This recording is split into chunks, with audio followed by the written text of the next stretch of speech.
Hey guys, in this session here we're going to take a look at some quoting. So we're going to look at all the principles of what we need to do around quoting. Quoting is really interesting because it'll change from state to state, it'll change from east to west, it'll change from north to south within a state. So it also can depend on some demographics that we have as well. So again, I'm going to encourage you to keep talking to your franchisor and your trainer about what those costs are looking like in your area. Okay, some people have small properties, some people have large properties. Okay, if you're in a country regional area, you might be mowing acre lots, okay, which is quite common for that area. We come into an inner city here in Melbourne, we might be just mowing something 2 metres by 2 metres.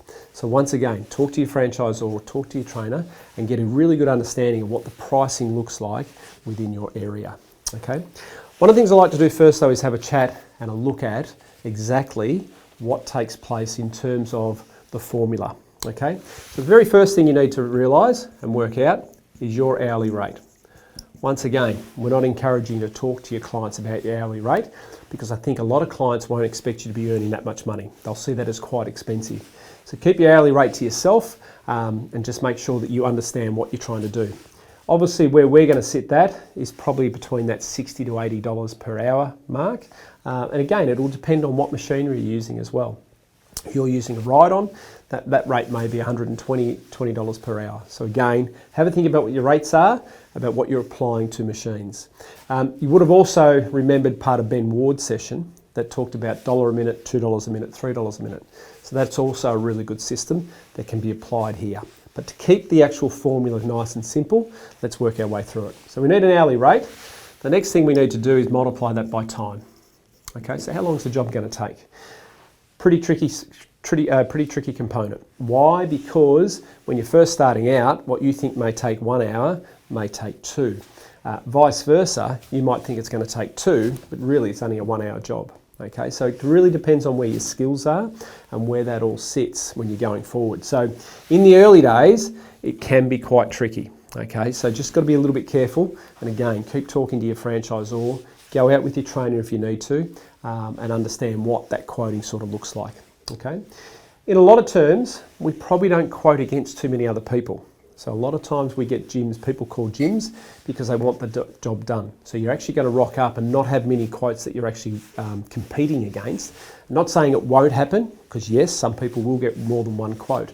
I think if you're doing a landscaping job, you're definitely going to have a number of quotes. But I think for a general lawn mow, a pruning, or a bit of rubbish removal, probably find that you're not going to have too much competition and you have too many quotes out there. All right, but let's have a look at this.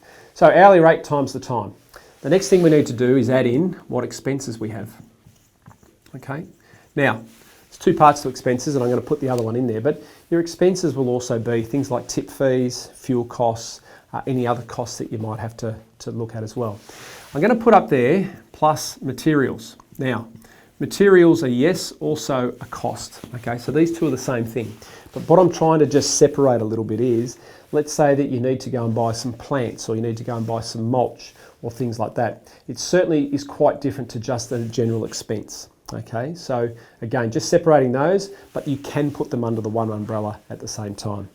Obviously, the last thing we need to do is add our GST. All right, so you've always got to remember that 10% component and making sure that we get that on the quote, because if you don't, you're going to be out of pocket. Okay, if you're doing a lawn mow that's worth $66, it's $6 worth of GST, probably not the end of the world, not going to kill you. But if you're doing a landscaping job that might be $5,000 worth, it's actually $500. All right, now that's going to hurt you at some point. So you'll see here, here's the formula, and all of that revolves into the quote. Okay, so your hourly rate multiplied by your time, plus your expenses, plus any materials, plus your GST forms the quote. Okay, where do you get it wrong? Obviously here. Okay, so here becomes the issue in terms of estimating that time, underestimating and overestimating. If you find that you're not getting many quotes, so you're not converting as well, you might find that you're overestimating. So a 2-hour job you're thinking will take 4, hence 4 times your hourly rate blows the quote out fairly big. All right, so you've got to be a little bit careful there. If you are finding you're not converting, once again, speak to your franchisor or the trainer and get a feel for maybe what that job is and maybe ask them to come around and help out. If you're underquoting the time, so it's you're allocating 1 hour, it's actually 4, you'll certainly work that out pretty quickly because you'll just be paid $60 for a 4-hour job. So you'll sort of work that part out. One of my bits of advice here though is again, I want you to get your quotes right, okay? We don't want anyone to be losing money or working for cheap. But in some ways, I'd say, if you're a little bit under in your quoting in the early days, probably not a bad result. And I'll tell you why. One is, I think it's important that you do as many jobs as you can, because every job that you do increases your skills, okay? I'd rather you look at a job and go, you know what, I think I underquoted that by about $50. At least you got the job, and you got some money, you got some cash flow coming in. If you quote it too high and don't get the job, we don't get the skills and we don't get the learning. So I think it's important just to try and not make too big a quote in the early days. Let's try and keep it calm. Let's walk before we can run. Okay, so again, just take your time. But again, not about quoting cheap. I want to get away from that because that's not what this business is about. We are a premium price provider. But just understand, I'd rather see you get more work, increase your skills and have a really good understanding about what jobs are then worth. Okay, so there's your formula. Hourly rate times time plus any expenses and materials plus your GST formulates your quote. So what we're now going to do is go for a walk around the property. I'm going to talk about a few jobs. We might put some price ranges on it, but what I really want to try and do is talk about maybe the principles of what you're doing when you're looking at a job. Okay, so we're going to take you for a walk and let's go and have a look at some jobs. Okay guys, welcome to the quoting section. Obviously this is a little bit different because we're on a camera, so you can't visually see everything in a 3D dimension. So this is going to be a little bit different, but what I'll try and point out to you is just some of the principles and some of the things that you need to be considering when you are quoting. So here's an area, fairly large area, as you can see. There's the section that we're standing on at the moment, and then it goes over the pathway onto the other section. Now, franchisees, when they first see this, think, wow, what am I going to do? How much is this work? And they start to get quite rattled in the process, okay? And quite understandably so, because a lot of people will just work on domestic sites. Yes, people will also have some commercial components as well, but generally speaking, we all tend to cut our teeth on that that domestic component. And so when we get a big job, we sort of really don't know where to start and what to do. So obviously the first thought is around ride-on versus hand mow. A lot of people say they wouldn't hand mow this. Well, probably beg to differ on that. If you only had a self-propelled lawnmower, you could certainly hand mow this, okay? Friday afternoon, put some headphones on, self-engage the self-propelled. This would be quite a pleasant job. Yes, it'll take you a while. It'll take you probably a couple of hours to do, but at the end of the day, you could certainly still cut this by hand. Not the preferred method and not something I'd want you to do all the time, but you certainly could if that was where you needed to start. Obviously something like this is a ride-on component, and I think the customer has an expectation that that's what you'll use. A ride-on would be the most efficient source, okay? Question would be whether you cut this, side throw it or mulch it. I know some guys will run walkers and they will catch everything that they actually are cutting, so that's okay. My preferred method would be to mulch something this size. I don't think picking up the grass and taking it away is probably going to be great. Plus there's a huge tip expense, lots of grass to take away, not a great option. And side throwing, don't like it as much because it tends to be a little bit messy. Okay, so if you're not doing it correctly, side throwing can cause a mess. So ideally, a ride-on for here. What are some of the limitations? Obviously, it's about access, okay? So you need to always be taking a look at what your access points are. On this occasion, you know, we could pull up our trailer on the side of the road, back our ride-on off, bring it in, and we've got free access to get this done, okay? So it's pretty simple to do with a ride-on. And as I said, it's going to be the most efficient thing. What would something like this take? It's going to take you about an hour. Okay, now again, you're looking at it going, wow, that's a big job. But don't forget, you've got full long runs with your ride-on that'll pick up pretty good speed and you're limiting your turns. When you are doing a domestic lawn at times, you're doing a lot of little turns and not big long runs. So something like this is a really good place to stretch the legs for the ride-on, and you would actually rattle through this pretty quickly. We talked about edging the outside. In a place like this, it's usually sprayed anyway. Okay, so in this type of environment, it's all reasonably sprayed. Part of your job would be to go around and just knock over the odd weed that's popped up. So your whippersnippy wouldn't be great. I think from a pathway point of view, you would need to whippersnip that correctly because people are walking up and down those paths and they like to see those nice straight lines. So that's an area you'd have to still do.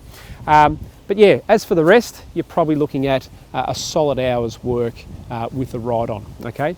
A cost around some of that, I think you're looking at around, $200, $250 in terms of a quote here. But once again, I'm going to push you back to your franchisor and your trainer, talk about your local area, because that's where your pricing will come from more than here. But as a guide, something like this will be a couple $100. And if you can get this as a regular, it's a pretty good gig to get. And once again, it could be that Friday afternoon job that you finish off with. Okay, so that's my best advice for here and this particular job. Hey guys, so the second part of our quoting session is going to take a look at some trees. Okay, so here we've got two trees, so this one here and this one over here. Customers just asked us to take them away, cut them down, take them away. Once again, let's have a look at our access. Okay, now something like this, we can probably bring our trailer right in and you can certainly get some great access. A couple of tips I'm going to give you though. These trees look big, which is probably going to be able to help you quote, but technically there's not a lot of foliage on them at all. They're quite thin, quite wispy really. So in actual fact, you'll probably get most of these into one trailer. So right now they're looking huge and big and going, wow, this is how many trailer loads are we talking? I think if you cut these up correctly and you put them into your trailer correctly, you'll probably find you get them into one trailer. A couple of tips when you keep cutting trees as well. I use what we call a 3-4-5 method, okay? You stand here, and when you're standing looking at a tree, you sort of might say to yourself, and let's make it a little bit of a bigger tree, you might think there's about 3 trailer loads of tree. And it's all to do with the perspective, where you're standing, what you can see, and how that all looks. What happens is that when you drop that tree, it all of a sudden becomes 4 trailer loads. And by the time you cut it up, it now becomes 5 trailer loads, okay? Now, not saying that that's the case for every single tree you cut, but just be a little bit careful. When trees become big and they become quite bushy, what you estimate at the start might be quite different at the end, okay? A couple of other things. I think every single mowing guy should have access to a tree guy. So hopefully, preferably a Jim's Trees guy. Talk to your franchisor as well to see if they've got a key contact of a tree guy in your area. Because I also think that this is the classic job where I wouldn't take really more than 1 trailer load away. I think 1 trailer load, you'll get your efficiencies right and probably get your quote right. But if you need to go away, come back, fill it up, go away, come back, fill it up, and now you've got 2 or 3 trailer loads, I start to think that you're not going to get paid for all that travel time. Plus, if you're going to try and add all that in, which is sort of fair, your cost just goes through the roof as well. Okay, so I think you've got to find that balance. To me, I'm a great believer is that we make money out of mowing lawns. Now, I'm not saying we don't make money out of all of our other extras. Yes, we do. But for me, I'd be looking to cut this, cut it into sections, I'd stack it, I would ring my tree guy and I'd have him come in the morning and mulch it all up and take it away. Okay? So what you would do is spend, half an hour, 40 minutes or so, just quickly cutting it up, and then bingo, head off to your next job. Get off and go and do your next mowing job or whatever that may look like and continue to make money. So if you get a good tree guy, he'll also be able to quote you. You can send him a photo, but also if he's smart enough, he'll know that the region is working for him. So if you've got 30 guys in your region, that tree guy should know that he's got 30 salespeople out there working every day finding trees for him. All right, so if you get a good tree guy, it's the way to go. You do need to know their cost, okay? So what sort of cost you need to add on to your quote, or what you need to pay him the next day, all right? Something like this with 2 tree guys, I kid you not, would take 30 minutes because usually a tree guy would have 1 or 2 people working for him. He'd back his truck up, they turn on their chipper, 2 guys would jump out with a chainsaw, pretty much neck both of these and be standing there ready to feed them straight into a chipper. So it'll take a good tree guy, honestly, 30 minutes to cut these down. But when it comes to you cutting, stacking, going to the tip, unloading, coming back and doing all of that, that's certainly going to change what that looks like, okay? Trees, again, hard to say, but there's some good money in trees, there really is. So something like these could easily be, $500 to $700. Not saying you wouldn't get more for it, but when we do talk about getting more for it, remember, it's all about your sales process, okay? If you're going to rock up and say to someone, oh yeah, 2 trees, yeah, $800, you probably need to saddle it a little bit better. You probably need to talk about what you're going to do, how you're going to cut those trees, remove them, how it's going to provide some great open space, and what it may add value to the property in terms of what they can see. Okay, so just really work on your sales technique and presenting it to a client rather than just a number. Okay, but again, I would preferably get a tree guy in and have them stacked, ready to go the next morning. Okay, so here's our next job. We call this particular quote the house lawn. Okay, now what's interesting about this is it isn't broken into your nature strip, your front, and your backyard. Okay, what it is just an area that's all joined together. Now, some of the challenges for franchisees is to try and work out, well, how big is this? Okay, once again, I'm going to go back to your state, go back to your country town or wherever that may be. This may be a standard lawn for you, or it may be big or it may be small. So again, let's go back to our local areas and understand what that looks like. But one of the challenges I think franchisees need to have, and one of their skills, is to be able to break something down into what is a nature strip, front and a backyard. And if I look at this area through here, that's part of that challenge. I think if you say to yourself, well, I reckon that area is the nature strip, this area is the front yard, and that becomes my backyard, you've now got yourself a domestic lawn. Okay, so we often see quotes here that are quite interesting. We get our lawn quote, but then we get someone that will quote $300, and it's really interesting because they haven't managed to be able to break that down and get some dimensions around it. So something like this is what I would call standard house lawn. Break it all up, it'll be about that sort of area that you're actually cutting. And I think this is your standard $60 to $80 type mark. Now again, back in your area, your standard might be 80 to 100, your standard might be a bit less. That's okay, I'm not changing those thoughts. Please speak to your franchisor and also the trainer, but get a really good understanding about what your standard lawn looks like. This here you would need to edge, obviously cut, and then obviously blow the cuttings back off the road, back onto the lawn. Again, checking your access, what access have you got? Always the key thing in what you're trying to do, because if you don't have access and you've got to travel with your lawnmowers and your equipment, that's going to add to your time. So really try and make sure, have you got good access? And on this occasion, the answer is yes. One of the tips I also want to give you is that when you are go back home and you are talking to your franchisor, get them to take you to what is a standard size property and find out what that price is, okay? Just as a guide and just as an example, let's say that we use an 800 square metre property as the average. Now again, we have bigger and smaller, but try and find out what that average cost is for that 800 square metre property, and let's just call it $70. What I want you to be able to do is get a really good understanding and picture of that in your mind, okay? When you then go to the next property, one of the easiest questions to ask yourself is, how big is this property? Is it bigger or smaller than the average? If it's bigger, it may well cost more.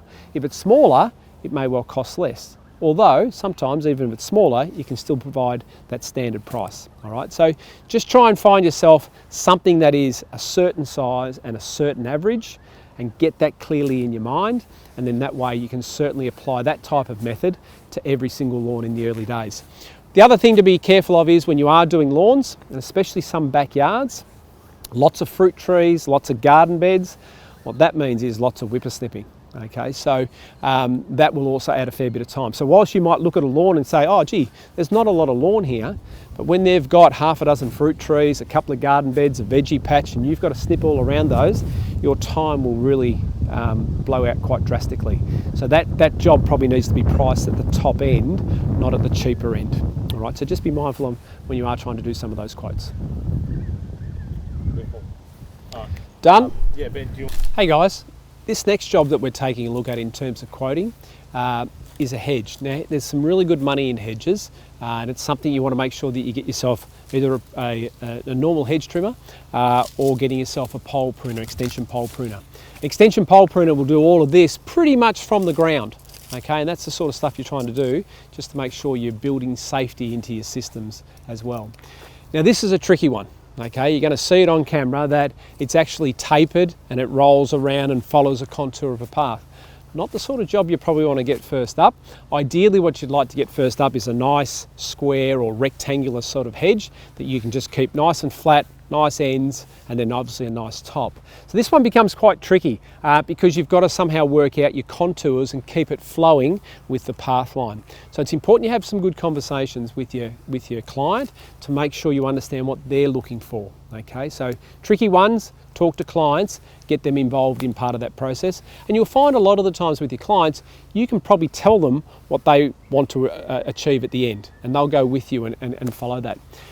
When you are cutting hedges though, some of the things to remember is you need to study and analyse a fair bit before you kick it off, okay? So you just don't get in and start going whack with a hedge trimmer, because once you take it out, you can't put it back in, all right? Once I decide to cut here, I'm now way too low, okay? So way too low, and I've now got to do the whole hedge in that essence, all right? So the trick is to have a bit of a look and a bit of a study and start to pick out your high and low points. Now you might turn around and say, right, yep, I'm happy for about that height, and then what you'll do is you'll come down and try and pick where that next height might be. And then it's a matter of blending the hedge, okay? So they're not easy to do, especially something like this. Now, when you do take a look at it, once again, you're going to have a situation where the client's going to say, well, I think this is a big job. And it is. I'm not saying it's an easy job. But also, there's really not a lot to cut on our sides. So it's actually quite thin. So my advice would be to probably clean up the ends and the sides and the back, of course, and get all that done first. So that I'm now just working on the contour of the top, okay? Another trick with hedges is that sometimes you'll need to allow areas to grow in. So if this was a bit of a hedge, and let's say that this was down a little bit, so a little bit out of here, don't go cutting it to its lowest point all the time. Try and actually encourage those sections to grow in and give you a nice flat hedge at the top, okay? So again, clean up. This job here would probably take you, I think, about 2 hours. In terms of getting in, cutting the sides, cutting the top, cleaning up, taking away, about 2 hours, okay? Again, it might take you a little bit longer in the early days. It might take someone a little bit quicker as they become a bit more experienced.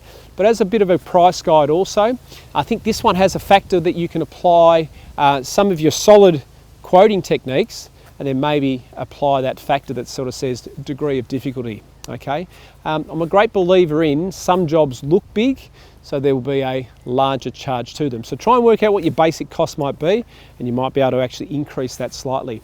I certainly think here, a couple of hours of work using a hedge trimmer, you know, this job here will be anywhere between $250 to $500, no problems at all.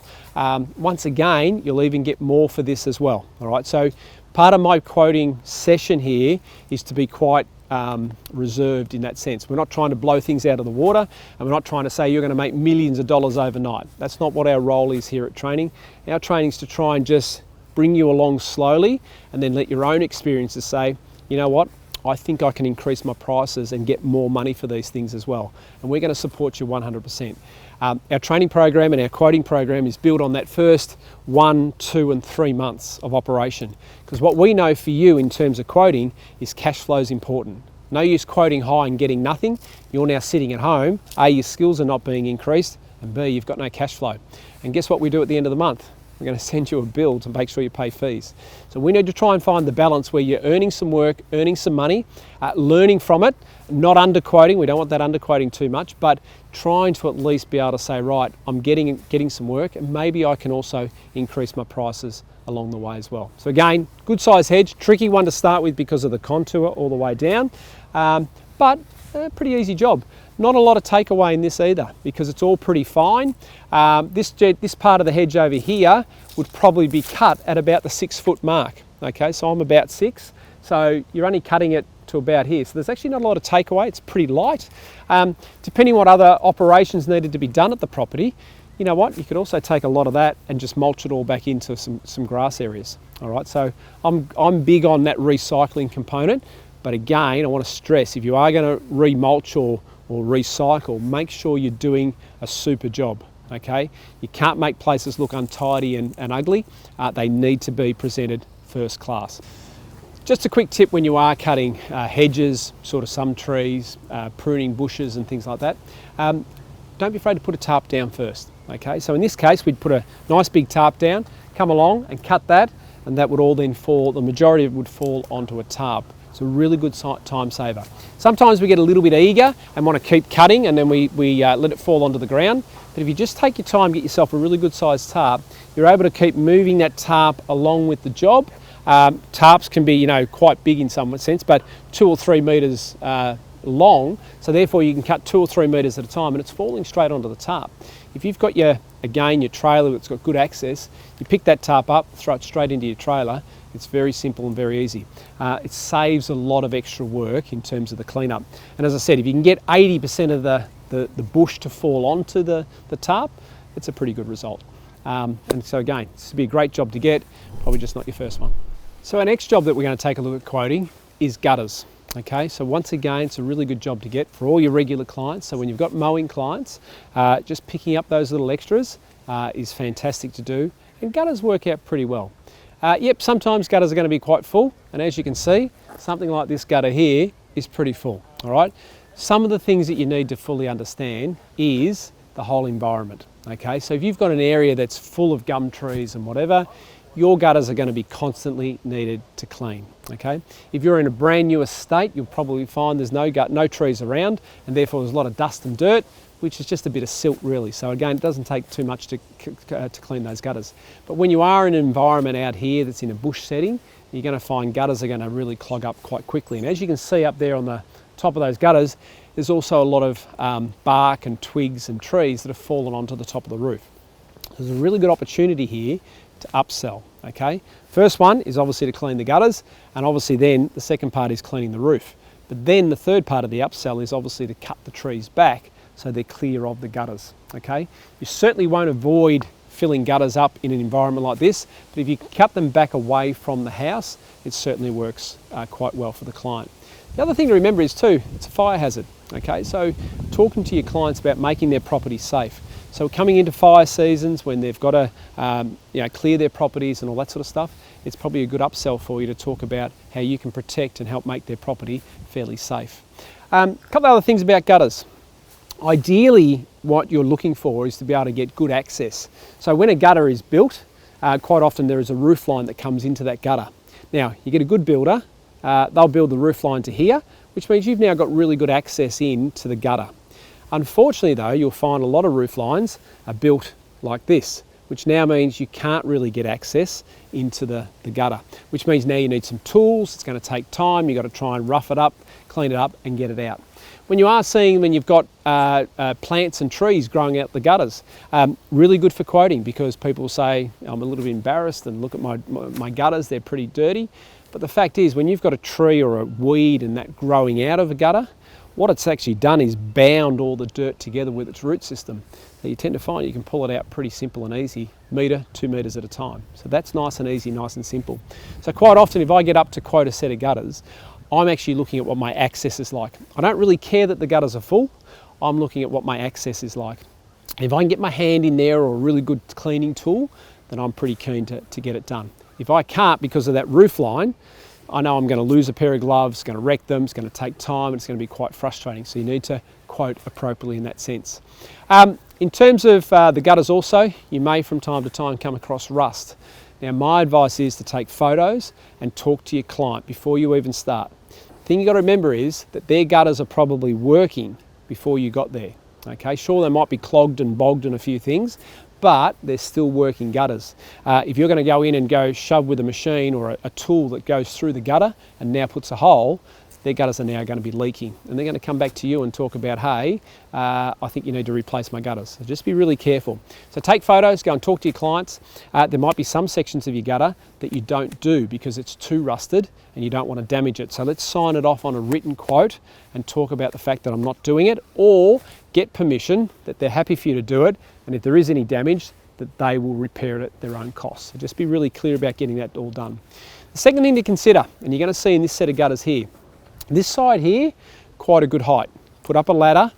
Remember, you can't get on a roof unless you've got a harness. So unless you've done a working at heights course and you've got a harness, you cannot get up on that roof and clean out those gutters. So let's make sure we're following the correct workplace health and safety guidelines. This gutter here though, again, this height, this size here, you'll have an extension ladder up and you'll be able to clean it. Remembering 3 points of contact. 1, 2 with my feet, third one's hanging on with my hand, and I'm now able to clean the gutters on both sides, okay? So make sure you're following the correct guidelines in that area. What you'll see though on the other side, and this is where it gets a bit tricky, is the other side actually has a land that falls away a little bit. So therefore the gutters are actually quite high. There's probably an argument in the conversation as to whether you should or shouldn't do that set of gutters. Okay, so I'm going to push that back to you guys to have a look at where it sits and understand what you can and can't do, but please don't go getting up to heights that you're not comfortable with. You'll see a lot of properties also built in on hillsides. So the front section is okay, but then the back section, because of the way the land falls, is built on a big stilt. Getting up to do those gutters out the back is quite dangerous. So just be really careful. There's areas around wherever we live that have those type of properties and those sort of landfalls, and you've got to be mindful of what you're actually quoting. So don't always go around and have a good look. Once again, check out your access points. The other thing to do is, in this environment here, you probably find a lot of the waste would be able to just be spread back through the gardens as mulch. So it's actually handy not to take it away. But you will find obviously a lot of gutters that you can't just put that mulch back into the lawn. So you need to take it away. That's part of your costing. Gutters like this, probably looking at $200 to $300, even maybe $200 to $400 when it comes into starting to prune trees back and so much rubbish on top of on a roof. But again, just check your area, talk to your franchisor and get a feel for what that gutter cost might be. Again, sell it, okay? Remember, you'll get a lot of prices, but you do need to sell it, and that's the important part of what we're trying to do here. Okay, so here's our last quoting job of the day, and this one's sort of around weeding and gardening, okay? Obviously with this area here, not a huge amount of weeds are there because there's a fairly good cover, ground cover of mulch. But here's the client's request. The client tomorrow has a day off and the client wants to plant their own veggie patch. Okay, so they want to plant some lettuces, they want to plant some cucumbers, some potatoes, all of that sort of stuff. They want to do it themselves and plant it here. So they're asking you to now take out all of these trees and bushes. They're also asking you to scrape all of the mulch back and dump it over to here and remove, there's a pot plant here or there, and take out the tree. Nothing drastic, but it'll be interesting what happens when you start to pull out some of these trees. Some of the root systems on these trees can come out quite easily, okay? But for others, you've got to dig your way through and they can become quite painful. So again, it's a bit like the iceberg theory. You know, when you've got an iceberg, you see what's on top, but you can't see what's underneath. Pulling some of these trees out become part of that principle. So a couple of options here. One would be that you could upsell. Okay, so we could do a pH test for the soil, so talking about pH testing and what the soil needs to be for their veggie garden. So if you know about pH testing, don't be afraid to put that in there. You could talk about you know, rotary hoeing or turning over the soil as well in preparation for the guy or the person to actually plant their seedlings tomorrow. I wouldn't spray. Okay, a lot of people talk about spraying. Don't spray a Roundup in this situation. The thing to remember about Roundup is that it's a foliage spray. Okay, it's not a soil neutraliser. So you can't spray the soil and think it's going to kill all weeds. It's not a soil neutraliser. So something like a Roundup product, which is glyphosate, needs to be attached to a foliage, and that way then it will kill the plant. So I wouldn't be using it here though, because tomorrow the guy is looking to plant their seedlings. All right, so stay clear of that. Again, you could offer to do that for them. So another part of an upsell. He says, no, I'd like to do it myself, and that's absolutely fine. So it's just a matter of also bringing in maybe some topsoil. Okay, so maybe freshening the soil up, bringing in some topsoil and see what you might be able to do. In terms of those plants and bushes though, you're certainly going to have to take them away. Okay, you're not going to be able to mulch them up or do anything like that. They are pretty much a takeaway job, so there's some expenses in your business, okay? They're going to go into your trailer. Not going to fill your trailer, not at all, but you need to allow some form of tip fee in that area. Now remember, check out your tip fees at home because they can be quite expensive. Some tip fees, like in Canberra, are free for green waste. That's a bonus. But when you go around the country, those tip fees can also be $60, $80, $150, up to $200. And it certainly is an added cost when you're talking about the job itself. So remember, I go back to that formula I said about earlier. Hourly rate and time, they're two standards that you can work with, but then you've got your expenses and materials, okay? So that you've got to make sure you get on top of that because if there is an expensive tip fee, you want to make sure you're covering that off in that area. So again, job like this, pretty standard sort of job. You know, I think At the end of the day, there's certainly $150 to $250 in it, no problems at all. Could you get a bit more? Absolutely you can, but it's also about the sale. Remember, when you are doing your sales, it's about building that rapport, okay? Don't just walk in and say, $200. Hey, Mr. Smith, how are you going? How long have you lived here for? Start to talk, start to build a bit of rapport. Might have a little dog running around. What's the dog's name? Just talk a little bit about the environment, talk about her environment, make them feel comfortable and bring them along the process. When you are doing your sales also, don't forget, try and reiterate back to the person what they're wanting. Okay, so let me get this right. You want me to clear all of this, take all those plants away, shift the mulch, because you want to plant some seedlings tomorrow. The client will probably nod their head and say, yep, absolutely. The more nodding of the head that you can get, the more chance you've got them coming to the end result with you, okay? And that's just a key part. So build rapport, keep talking to the client, and make sure they come along with you in the process so that when you do deliver the price, it's going to be pretty comfortable. Okay guys, so we've just been for a walk around the property and we've had a look at some jobs. We've talked about quoting, we've talked about some of the things to look for. So hopefully that's given you a good insight into what you need to do. Here's the last thing I want to talk about though, because I want to make sure you've all got a bit of an understanding around what your sales strategy might look like. Now don't get me wrong, there's more than this. It's not only just down to this, but I just want to give you an example about how you might want to think about some of your quoting. And I use this as the example. Hyundai sell, now again, don't quote me on the numbers here because they're going to be totally wrong. Just quote me on the principle, okay, so of what I'm actually trying to say. Hyundai sell 1 million cars a year at $30,000. Okay, so their strategy is to sell a high volume of car at a low price. Okay, that's their strategy every single year, and they're successful at actually doing that. Okay, let's take a look at another car in the automobile industry. Ferrari, they sell 1,000 cars a year, but they actually sell them at 500,000 each. Now again, I know those numbers aren't right, but understand the principle of what I'm trying to say. They sell a low amount of cars at a very high price. And I want you to have a think a little bit about what your sales strategy may look like. If you're running a Hyundai strategy, I guarantee you'll get 9 out of 10, or if not 10 out of 10 quotes. Okay, you'll get just about every one because your prices are going to be very fair, very reasonable, and people are going to know that in that sense. If you're running a Ferrari strategy though, I guarantee you're down to 5 out of 10 in terms of your conversion. So the point I'm trying to make here is that understand maybe where your strategy sits. And like I said, you might sit in the middle. There might be some other ones that you might want to consider as well. But if you're going to be here, you're going to be busy. And that's a good thing. I'm not saying it's not. And again, I don't want to go back to Hyundai and talk about cheap. That's not what we're saying here. We're just saying that if a job was worth 60, you might only be quoting 55. People pick that up as fair and reasonable. So it's just understanding what your strategy looks like. You'll get 9 out of 10. You'll be busy as hell. There'll be lots of work going on. Your diary will be flooded. That's going to happen. The Ferrari person though, he's going to get knocked back probably 5 out of 10 times. So he's going to convert at 5 out of 10 but get knocked back 5 out of 10. You can't be disappointed. Don't walk away and be sad, because remember what your strategy looks like. Now, these people probably will make the same sort of money. Who knows how it's all going to fall. This person will have a lot of work, won't have as much work, but they'll have higher quality paying work. Okay, so it's not to say one is right and one is wrong. I'm not going down that path at all. I think it's up to you. I think you need to work out the type of person you are and have an understanding of maybe where your strategy might sit. Okay, the one thing I will say is this: don't flip-flop your strategy. You can't walk in, quote one with a Ferrari attitude, not get the job, and try and drop it back to a Hyundai one the next one. Don't do it, okay? Run your paths for a period of time and see what actually comes out at the end, okay? If you need to change your strategy along the way, feel free.